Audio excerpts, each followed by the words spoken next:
여러분들 이렇게 얼굴과 얼굴을 맞대고 또 뵙고 만나고 같이 교제하게 돼서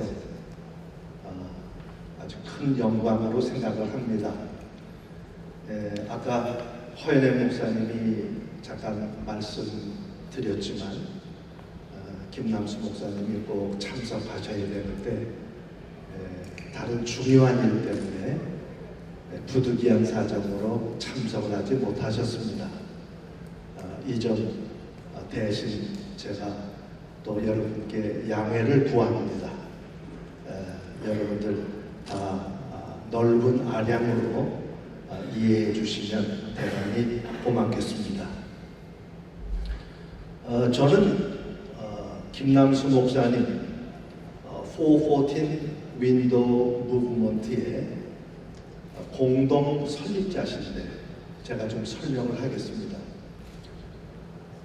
김남수 목사님을 도와서 414 윈도우 뉴욕 재단 이사장을 맡아서 거의 같이 전 세계를 다니면서 어린이의 중요성에 대해서 강조하고 또 목회자들을 일깨우는 그런 일을 하고 있는 최완기 목사입니다. 올해 제가 집을 1월 3일 날 나와서 페루에서 1000명의 목사님들을 초청해서 그 쉐라톤 리마라고 아주 좋은 호텔에 모시고 컨퍼런스를 일주일 동안 했습니다. 3박 4일 500명 나눠서 컨퍼런스를 하고 또 서울에 왔다가 터키에 갔다가 집에 이틀 들렀다가 다시 또 한국에 나왔고 말레이시아, 방콕 그리고 여기까지 계속해서 1월 달부터 지금까지 여행을 합니다. 제가 여러분들에게 좀 말씀드리고 싶은 것은 그런 그 살인적인 일정을 어떻게 소화하느냐, 저와 김남수 목사님께 많은 목사님들이 질문을 합니다. 제가 하는 대답은 이 일이 즐겁기 때문에 행복하기 때문에 우리는 시차를 극복할 시간조차 없는 사람들이다. 그렇게 대답을 합니다. 사실 너무너무 행복한 일을 하고 있습니다. 제가 작년에 저희 큰아들이 44살이고 둘째 아들이 42이고 막내가 40살입니다. 손주들하고 다 저희 집에 모였을 때 이런 얘기를 했습니다. 아빠, 할아버지는 이 세상에서 제일 행복한 목사다. 나는 지금 주님이 부르셔서 데려가셔도 여한이 없다. 제일 행복한 일을 하고 있다. 그러니까 아이들이 울더라고요. 제가 이민 목회만 만 40년을 했습니다. 목회는 은퇴하고 지금 이 414 윈도우 사역에 전념하고 있습니다. 오늘 제게 주어진 시간 안에 414 윈도우가 무엇이냐, 왜 어린이가 중요하냐, 그리고 어린이들을 주님께로 인도하고 교회로 인도하는 방법은 뭐냐. 그래서 why와 how에 대해서 말씀을 드리고, 허연애 목사님이 조금 전 말씀하셨듯이 프라미스 교회와 또 414 윈도우 뉴욕이 이곳으로부터 약 70km 북쪽으로 떨어진 땅뽕층암이라고 하는 조그만 마을에 하나님이 20년 전에 31만 평이라고 하는 어마어마한 땅을 주셔서 그곳에 저희들이 종합 프로젝트를 진행하고 있습니다. 제가 설명드리는 것보다 그 현장에 계시면서 그 모든 공사를 감독하시고 진행하시는 김찬주 선교사님 나오셔서 한 10분 동안 간략하게 여러분에게 프리젠테이션을 하시고 그리고 또 다음 약속이 있어서 떠나시도록 하겠습니다. 우리 김찬주 선교사님은 세계에서 최대 자동차 회사가 GM입니다. 미국 GM에서 중역으로 계셨고 또 동남아시아 책임자로서 엔지니어들을 훈련하는 그런 일을 하신 자동차 전문가신데 장로님으로서 또 하나님 앞에 헌신하시고 저희들의 파트너로 선교사님으로 그렇게 일하고 계시는 귀한 선교사님이십니다. 우리 김찬주 선교사님 먼저 모시겠습니다.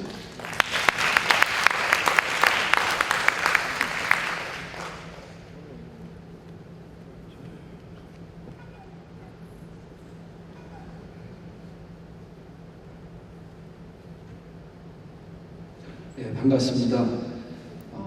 허연엠 담임 목사님, 또 김남수 원로 목사님 계시는 뉴욕 프라미스 교회 후원받아 깜폭진앙 지저스 빌리지를 섬기고 있는 김찬주 선교사입니다. 반갑습니다.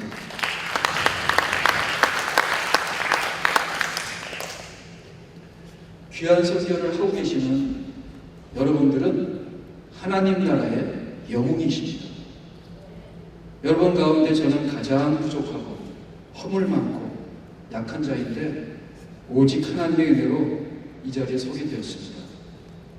먼저 하나님께 감사드리며 컨퍼런스 리더십과 진행팀, 이 자리에 계신 모든 분들께 감사를 드립니다. 캄보디아는 0세부터 14살 어린이가 31%나 되는 포포틴 어린이 선교의 황금 어장이기도 합니다. 지저스 빌리지는 바로 이 포포틴 선교를 위한 베이스 캠프입니다. 이 사역을 위해 사랑하고 존경하는 선교사님들 많은 조언과 중보기도와 응원을 부탁드립니다.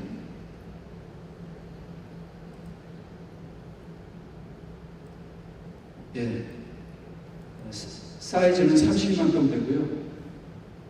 프놈펜에서 74km 떨어져 있는 곳에 있습니다. 저희가 있는 예수마을 근처에는 약 16km 정도 떨어진 곳에 동남아 최대 호수인 톨레샤 호수가 있습니다.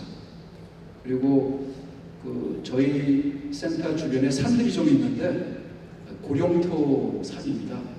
예전에 도자기로 유명했던 그런 마을이기도 합니다. 그래서 깜퐁 춘향이라는 이름 자체가 도자기 항구라는 뜻이기도 합니다.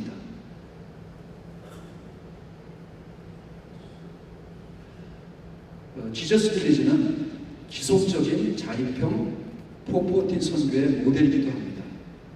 크리스찬의 삶과 문화가 녹아들어가 있고 또 경제적으로 자립해서 포포틴 다음 세대를 세우는 공동체입니다. 약 300채의 가난한 분들에게 집을 지어줄 예정이고요. 이미 10채가 지어져서 어제 우리 홍 목사님, 최 목사님, 김남수 목사님이 오셔서 또 입주 예배를 드려주시기로 했습니다.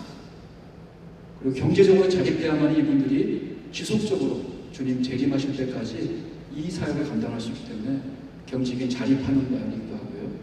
가장 중요한 어린이를 위한 교육 마을이기도 합니다. 또 캄보디아 내 문화적으로 모든 사람들에게 영향을 끼치는 문화 마을이기도 하고요.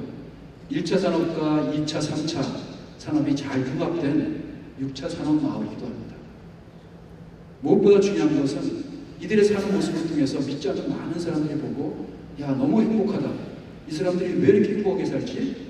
라고 삶으로 보여줄 수 있는 예수 중심의 공동체 마을이랍니다. 사실 저는 백그라운드가 자동차 전문가이기 때문에 선교의 선자도 모릅니다. 그래서 너무 부족하고 무익해서 기도밖에 할 수 없었습니다. 그때 하나님께서 주셨던 그런 지저스 빌리지의 콘셉트입니다.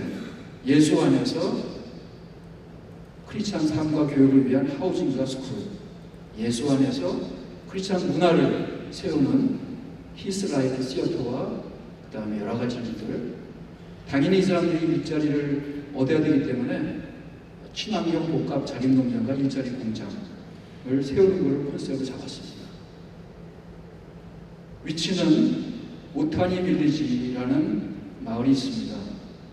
그 마을에는 약 227가구 정도가 삽니다. 굉장히 가난한 마을이고요. 여러분들 아시겠지만 캄보디아 주민등록에 보면은 L1, L2라는 마킹이 되어 있습니다. 극빈자 마킹이죠. 정부가 인정한 그 극빈자가 37명이나 있는 그런 마을이기도 합니다. 그곳에 약 260아르크, 105헥타르, 30만 평 땅을 감사하게도 20년 전에 특별한 하나님의 계획과 뜻 가운데 구입하게 되었고요. 프로젝트는 2021년 1월 달에 시작이 됐습니다. 그리고 선교비전센터가 지금 건축이 되어서 저와 아내가 그곳에 입주해서 살고 있습니다. 그리고 2022년 5월 달부터는 자녀를 위한 시험 농장을 운영하고 있습니다. 옥수수도 심어봤고요. 또 햇세도와 협력해서 콩과 팥, 고구마 시험 재배하고 있습니다. 그리고 섬김의 집이라고 약 30채 집과 그 다음에 대형 식당, 100명이 식사할 수 있는 대형 식당, 이 식당은 강의자로도 쓸 수 있습니다. 그래서 4월 달에 완공이 되면은 전국에 있는 수많은 캄보디아 청년들을 이곳에 모아서 약 3, 40명씩 3개월 또는 2개월 학습훈련을 시키면서 영어 교육을 시키려고 합니다. 신앙교육과 영어 교육과 한글 교육을 시켜서 이 청년들이 전국 방방곡곡 나가서 영어도 가르치고 주일날에는 썬데이 스쿨을 운영해서 아이들을 복음화 시킬 수 있는 그런 자립형 모델로 이 섬김의 집을 쓸 예정입니다. 물론 단기 설교팀이 왔을 때도 사용할 수 있습니다. 그리고 중요한 예수 마을의 가장 핵심적인 것 중에 하나입니다.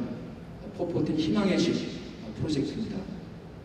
가난하고 집이 없는 분들에게 300채 집을 저어드리고 그분들이 이곳에 와서 예수 잘 믿고 살 수 있도록 해주는 프로젝트입니다.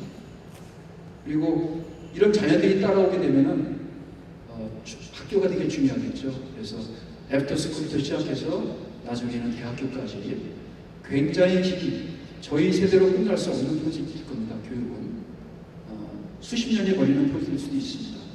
감사하게도 이 프로젝트를 위해서 우리 당진에 있는 동일교회에서 또 귀한 파트너십을 주셔서 이 학교 프로젝트를 맡아서 운영하기로 했고요. 지난 3월 달에 이수은 목사님이 오셔서 선교팀 20명이 오셔서 기공식을 하고 가셨습니다. 얼마나 귀한 증거입니다.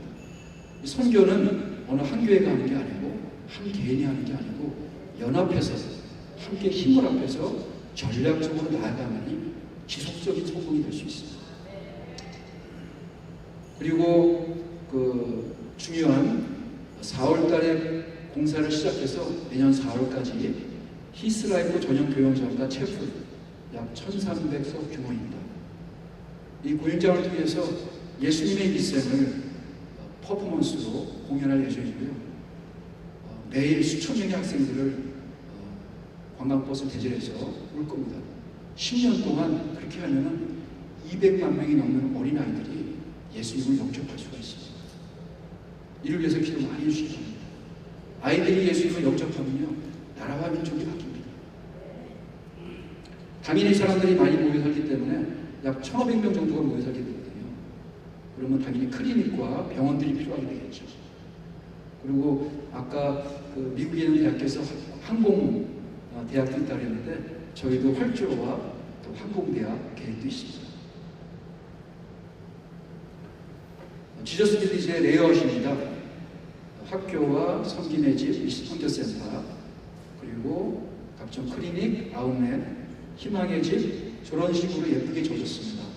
1층은 우리 부모님 방, 2층은 아이들 방으로 져주고요. 현대식 주방과 샤워장, 세면실이 다 갖춰져 있습니다. 중요한 것은 이런 레이아웃이나 하드웨어가 아닌 것 같습니다. 그 안에 들어가 있는 사람들이 되게 중요하죠.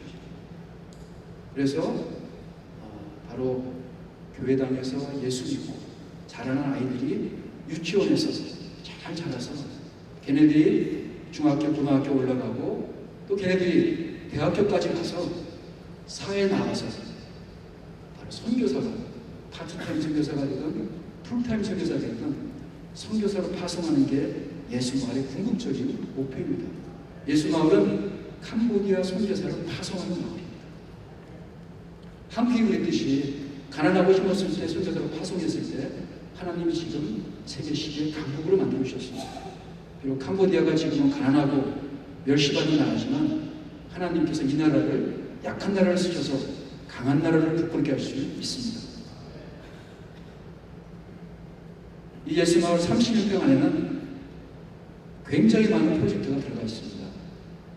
이거는 인간으로 할 수가 없습니다. 하나님이 신이 역사하실 때 가능합니다. 저희가 3년 동안 프로젝트를 하면서 수도 없이 많은 일하시는 하나님을 목도할 수 있었습니다. 우리가 한 것은 아무것도 없었고요. 하나님이 친히 이 일을 하고 계심을 목격했습니다. 잠깐 동영상인데 예수마을의 미래의 모습을 보여주는 동영상입니다. 잠깐 보도록 하겠습니다.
이 영상을 볼 때마다 눈물이 납니다.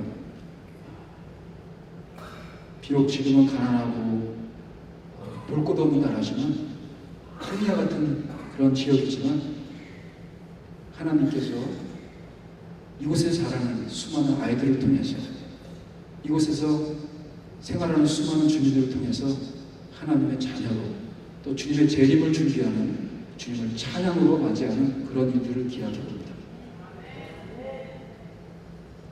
희망의 집 프로젝트입니다. 300채 가난한 집이 있는데 여러분들 보시는 것처럼 실제로 찍은 사진입니다. 주변에 저런 곳에 살고 있는 사람들이 많습니다. 그분들에게 이런 아름다운 집을 지어드릴 거고요. 이 집을 짓기 위해서 또 미국에서 4분의 목사님들이 오셔서 2주간을 자원봉사해 주셨습니다. 그리고 감사하게 또 첫 번째 입주자가 생겨서 남편 없는 부인과 4명의 아이들을 갖고 있는 가족입니다. 태어나서 처음으로 샤워를 했는데 샤워실에서 너무 깨끗한 환경에서 매일매일 행복하다고 꿈을 꾸는 것 같다고 얘기합니다.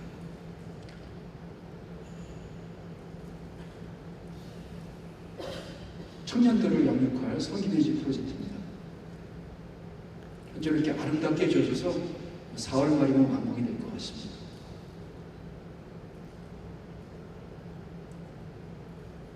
죄송합니다. 시간 관계상 빨리 끝내라는 것 같아서 마치도록 하겠습니다.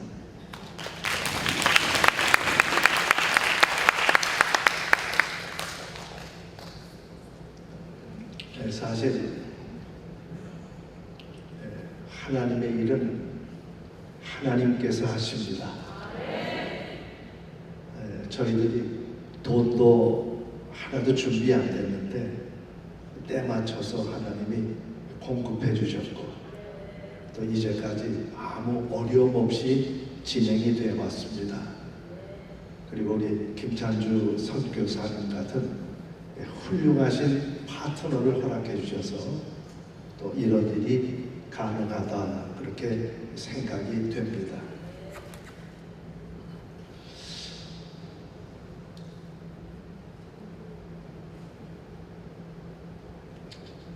사실 414 윈도우의 성경적인 배경을 강의하려고 해도 한 2세션은 해야 합니다. 왜냐하면 성경적인 근거가 없는 운동은 그건 세큘러한 것입니다. 414 윈도우 운동은 성경으로 출발을 하고 성경으로 맞춰야 된다. 그것이 저희들의 철학입니다. 자, 그러면 우리가 먼저 질문을 해야 될 것이 있는데 그것은 하나님의 최우선순위, 탑 프라이오리티가 뭐냐? 하나님의 최고 관심사가 뭐냐? 저는 어린이라고 생각을 합니다. 왜냐하면 어린이 차세대가 없으면 신앙 교육이 계속되지 못하기 때문입니다. 예수님께서 하루는 제자들과 함께 이스라엘 백성들을 모아놓고 말씀을 증거하고 계셨습니다. 그때 제자들이 아이들을 다 내쫓았어요. 예수님이 말씀을 증거하시다가 중간에 제자들을 꾸짖으셨어요. 그리고 이런 말씀을 합니다. 아이들을 용납하고 아이들이 내게 오는 것을 금하지 말라. 천국이 이런 사람의 것이니라. 그렇게 말합니다. 자, 그러면 왜 제자들이 아이들을 쫓았을까요? 왜 제자들이 아이들을 배척했을까요? 아이들은 특징이 있어요. 아이들은 어른들 모인 것, 예배 드리는 것, 성경 공부하는 것, 구역 예배 드리는 것, 아멘 할 때까지 합니다. 관계없어요. 뛰어다녀요. 아이들 모이면 시끄러워요. 그 제자들은 예수님이 말씀을 전파하시는데 말씀 전파에 방해가 된다고 해서 쫓아낸 거예요. 또 우리 목회 현장에 적용해보면 목회자들과 교회 지도자들이 아이들이 당장 그들의 미니스트리에 하나도 도움이 되지 않는다고 생각합니다. 여기에 문제가 있어요.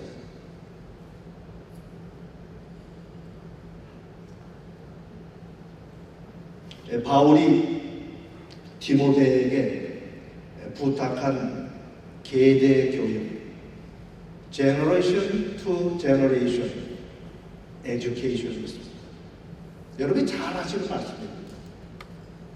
디모데후서 2장 2절 말씀 보니까 또 네가 많은 증인 앞에서 내게 들은 바를 충성된 사람에게 부탁하라. 그들이 또 다른 사람을 가르칠 수 있으리라. 자, 이 말씀을 통해서 계대 교육이 바울이 디모데에게 부탁한 말씀 속에서 4세대가 연결되는 것을 볼 수 있습니다. 먼저 바울이 나오죠. 바울이 디모데에게 부탁합니다. 디모데는 바울의 수제자였어요. 그리고 디모데에게 충성된 사람을 가르치라고 합니다. 그 사람들이 또 다른 사람을 가르친다고 말합니다. 4대 이어지는 계대 교회예요. 아까 우리 황 사모님이 뭐 7대를 말씀하셨는데 굉장히 중요한 거죠. 복음이 신앙이 대를 거듭해서 연결된다고 하는 건 굉장히 중요한 거예요. 자, 바울은 많은 차세대를 세웠습니다. 뭐 간략하게 소개합니다. 디모데가 있었어요. 디도가 있었어요. 마가가 있었어요. 빌레몬이 있었어요. 브리스길라 아굴라가 있었어요. 에바브로가 있었어요. 아멘 할 때까지 했는데 베베가 있었어요. 그러니까 바울이 세상을 떠나고 하나님 앞에 간 후에도 그 복음이 세계를 점령했다고 하는 거예요.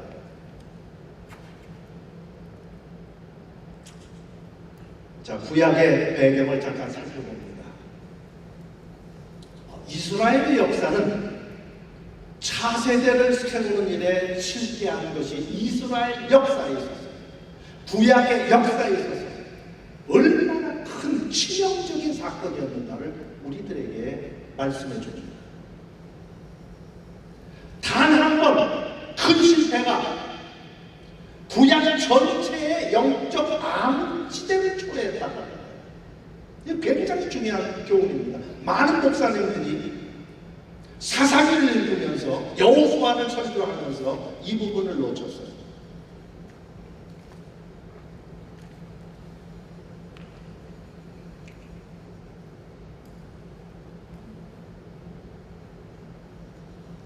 빨리 넘어갔습니다. 조금 뒤로 넘겨주시기 바랍니다.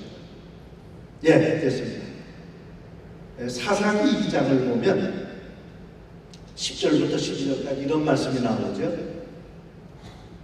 여러분이 잘 아시는 말씀입니다. 이 말씀을 보면 그 세대와 다른 세대라고 하는 말이 나옵니다. 뭐 거의 비슷한 단어예요.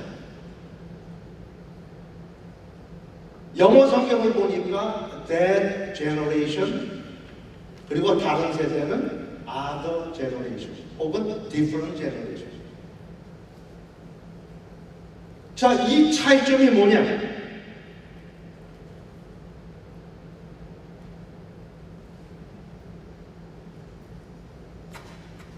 자꾸 넘어갑니다. 그 세대는 여호수아와 장로들을 의미합니다.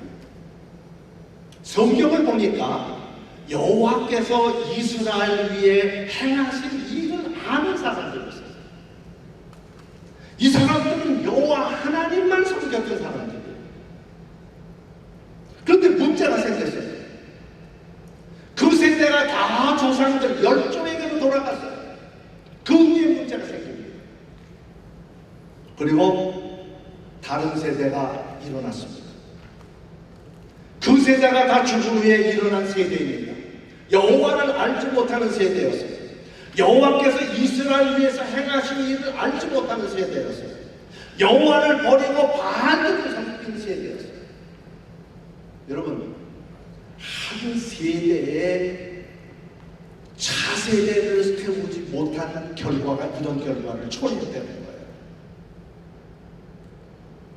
여러분, 모세와 여호수아의 리더십을 한번 비교해 보도록 하겠습니다. 두 사람 다 구약의 가장 위대한 지도자들 중에 한 사람이었어요. 모세는 목이 굳은 이스라엘 백성을 출애굽시켰습니다. 가나안 직전까지 인도한 믿음의 영웅이었어요. 여호수아는 약속의 땅을 다 점령하고 이를 백성들에게 각 지파마다 분배를 한 믿음의 영웅이었어요.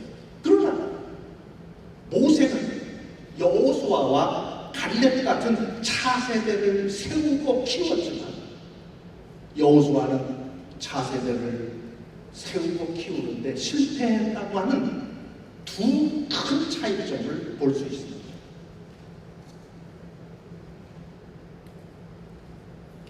여호수아가 아마 이런 핑계 변명을 댈 수도 있었어요.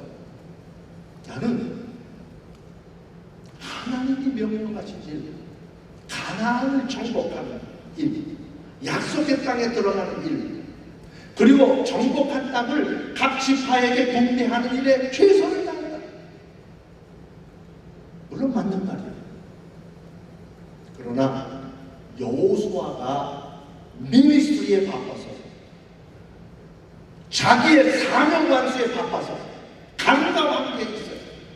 딱 한 가지가 있어요. 그게 뭐냐? 차세대를 못 키웠다는 거예요. 그래서 여호수아가 차세대를 키우지 못하고 세우지 못했기 때문에 사사기 시대에 여러분 어떤 현상이 나타납니까? 여러분 성경에서 각 책마다 가장 많이 반복되는 단어가 나오는 게 그 책의 주제예요. 신명기를 보면 기억하라, remember, 계속해서 나옵니다. 너희들이 애굽에서 종살이하는 것을 기억하라. 너희들이 어떻게 홍해를 마른 땅같이 걷는 것을 기억하라. 아멘 할 때까지 한다고 그랬어요. 그리고 신명기의 주제는 기억하라. 사사기의 주제는 뭡니까? 하나님이 그들에게 없으므로 사람들이 각기 자기의 소견에 옳은 대로 행하였더라. 이게 사사기의 주제예요. 하나님이 없었어요. 여호수아 한 사람의 실패로 말미암아서 사사기의 암흑 시대가 반복합니다. 쳇바퀴 돌듯이 반복합니다. 이것이 구약 시대 전체를 관통합니다. 어마어마한 실패예요. 큰 값을 치는 거예요. 현재 한국교회와 이민교회의 상황을 살펴보도록 하겠습니다. 지금 한국교회, 이민교회가 어떻습니까? 여호수아 시대보다 더 낫다고 생각합니까? 저는 더 암울하다고 생각합니다. 저와 김남수 목사님은 1년에도 6차례, 7차례 한국을 방문합니다. 한국을 방문할 때마다 눈물이 하늘 가려요. 여러분, 한국교회는 어떤 교회입니까? 순교자의 피로 세워진 교회예요. 전 세계 교회 역사상 그 유래를 볼 수 없을 정도로 급성장한 교회예요. 미국 다음으로 선교사를 가장 파송 많이 한 교회가 한국교회예요. 근데 지금 한국교회 65%에서 70%가 각 교단마다 다르지만 거의 비슷합니다.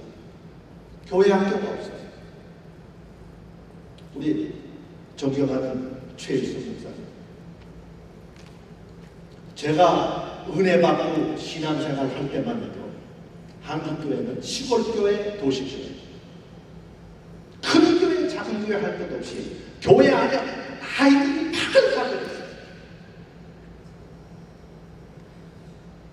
그때 주일학교 교육을 받고 성장한 세대들이 지금 한국교회 목회자, 선교사가 되었어요. 그 사람들이 한국교회를 지탱하는 장로 권사들이 되었어요. 지금 한국교회 허리가 떨어졌어요. 청년들이 없어요. 주일학교가 없어요. 아이들이 없어요. 심각합니다. 제가 한국교회 가서 앞으로 한 세대 20년, 25년 지나면 한국교회가 대부분 박물관 교회가 될 거다. 그렇게 도전을 했더니 한 젊은 목사님이 제게 와서 목사님 너무 낙관적으로 보셨습니다. 10년, 15년 후면 한국교회가 다 박물관 교회가 됩니다. 지금도 팬데믹 이후 2,000개 교회당이 매물로 나왔습니다. 한국교회 목회자들이 다 위기의식을 느껴요. 그러나 방법을 몰라요. 문제의식은 다 느끼는데 어떻게 액션을 취해야 될 것인가 다 몰라요.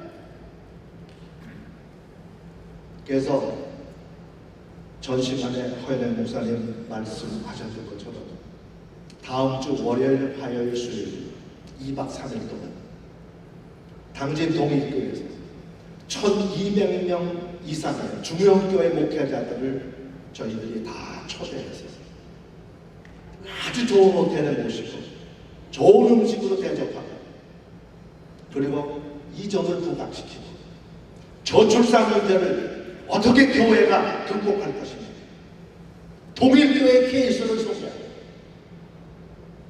그래서 1200명의 목회자들이 모여서 저출산 문제를 강조하고 극복하고 각 교회마다 목회자들이 돌아가서 아이 낳기 운동을 하고 아이 낳아서 정말 말씀으로 양육하면 1년에 6만 명씩 아이를 낳습니다.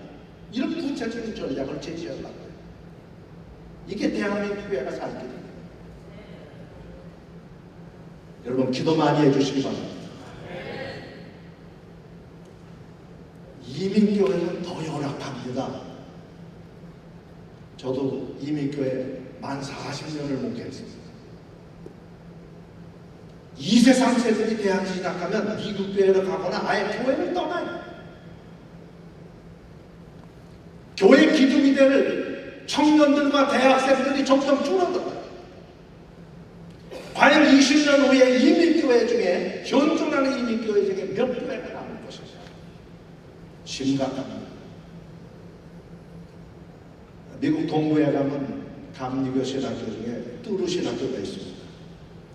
그 뚜르 신학교의 실천 신학 교수 중에서 레오나르드 스윗 박사가 있습니다. 이분이 이런 얘기를 했어요. 교회가 망하는 단계가 4단계가 있다고 했어요. 그걸 영어의 대문자로 forever로 정의를 했습니다. 첫 번째는 미셔널 처치입니다. 사명에 불타는 교회, 선교에 아주 열중하는 교회, 초대교회 같은 교회. 두 번째 교회는 미니스트리 처치가 있다고 했어요. 프로그램으로 엮어가는 교회입니다. 여러분 우리 교회 프로그램이 많습니다. 자랑하지 마세요. 그 프로그램 플러스 사명이 있어요. 세 번째는 메인터넌스 처치입니다. 형상 유지에 급급한 교회. 네 번째는 제일 불행한 단계인데 뮤지엄 처치가 있습니다. 박물관 교회입니다. 제가 사진 한 장 소개해드립니다. 영국교회입니다. 한때 수천 명이 모였던 교회입니다. 여러분 장식 보세요. 아주 고딕 스타일이고 그 다음에 스테인글라스로 장식을 하고 어마어마한 런던에 있는 교회인데 지금 술집이 됐어요.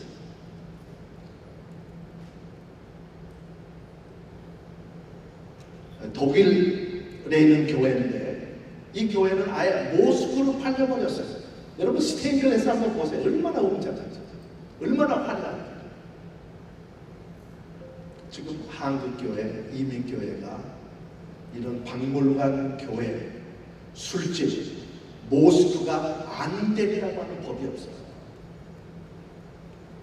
우리 목회자들, 선교사님들이 정신 차려야 합니다. 지금도 때가 늦지 않았습니다. 어린이 차세대에 집중해야 될 이유가 바로 여기 있어요.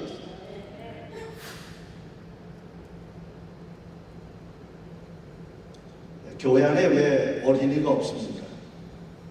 저는 목회자와 교회 지도자들의 의식 문제라고 생각합니다. 제자들처럼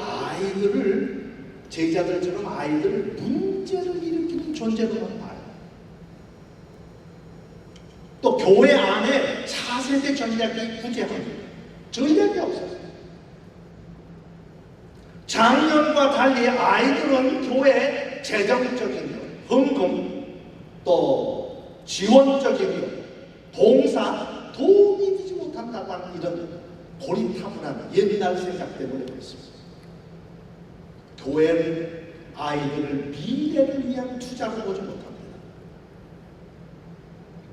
아까 제가 말씀드렸습니다. 정초부터 저희들이 페루에서 일주일 동안 컨퍼런스를 했는데 저희들이 속해 있는 아셈블리스 하나님의 성의 페루 총회의 목회자들을 1000명을 초청했습니다. 페루의 하나님의 성의 목사님들만 10,000명입니다. 그 중에 1000명을 추렸습니다. 총회장님이 나오셔서 저희들이 10수년 동안 수천만 달러를 투자하면서 지도자들을 위한 지역적인 컨퍼런스, 내셔널 컨퍼런스를 열었는데 한 번도 그런 얘기 못 들었어요. 414 윈도우 뉴욕 재단이 우리를 위해서 위대한 투자를 하셨습니다. 투자의 개념, 인베스트먼트라고 하는 말을 처음 들었어요. 저도 울고 김남수 목사님도 울었어요. 여러분, 아이들은 투자의 대상으로 여겨야 돼요. 투자는 당장 투자하고 수익을 거두지 못합니다. 기다려야 돼요. 교회는 또한 아이들을 무시하고 방관하는 엄청난 실수를 범했어요. 그 결과 큰 값을 치루었습니다. 많은 아이들을 이슬람에 뺏겼습니다. 공산주의에 뺏겼습니다. 세속주의에 뺏겼습니다. 그런데 문제는 그 아이들이 자라서 후에 사회와 정부의 지도자들이 되었어요. 반교회적인 법, 동성연애법, 낙태법, 반기독교적인 법을 만들었어요. 교회는 시골대로 걷는 거예요. 교회 지도자들의 착각이 있습니다. 아이들이 자라지 않는다고 생각합니다. 아이들은 그대로 먹는다고 생각합니다. 아이들은 자랍니다. 지금 10살짜리 아이에게 복음을 전하는 10년이면 20살 청년입니다. 20년이면 30세에 집사가 되고 교회에 헌금도 내고 11조도 내고 주일학교 강사도 하고 성가대도 하고 목사님의 오른팔 왼팔이 될 수 있어요. 왜 합니까? 왜 죄책이야?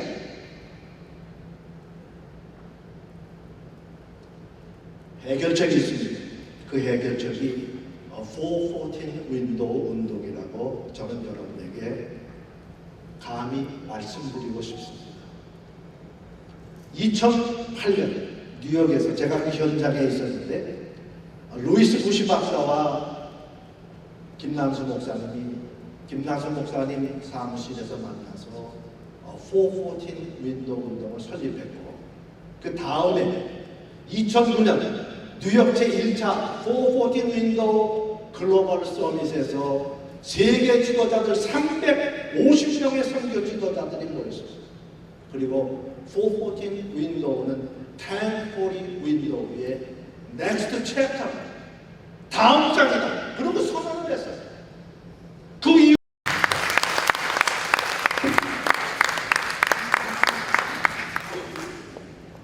할렐루야. 정말 칼날같이 끝내주셨습니다.